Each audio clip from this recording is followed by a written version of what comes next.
cut it down still further. It's a remarkable success for the Forest Industrial Development Committee, who've seen flourishing factory estates set up throughout the area with a waiting list of more firms wanting to move there. Rebecca Powell reports. The Forest of Dean employment turnaround has been thanks to a joint effort by the District Council, the Department of Industry and EEC grants. Now job opportunities in this once depressed mining area are booming and companies investing optimistically. Now the whole situation has changed.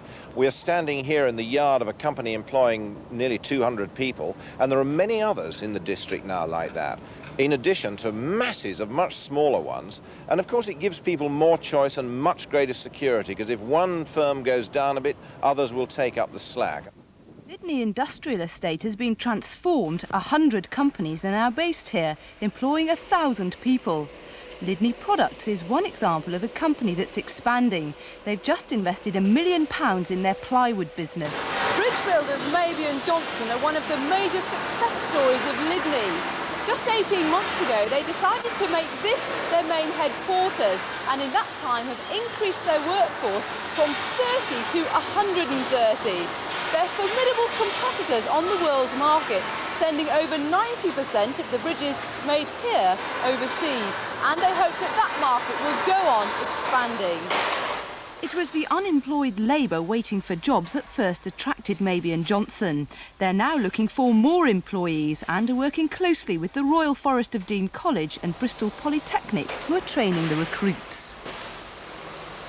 At the moment we are on a recruitment campaign to attract young people from school, that's both boys and girls, and we will give them the practical in-house training. We're looking to the colleges to give them the academic training that can then allow them to progress further in their careers. The District Council say there's a waiting list of firms wanting to move to the forest, so new sites for development are being earmarked, but not everyone's being cooperative. The biggest problem we have in the Forest of Dean is that we have no commitment whatsoever from the Gloucestershire County Council to provide the infrastructure that's needed for the long-term industrial expansion of the Forest of Dean. It's been hampering us all along.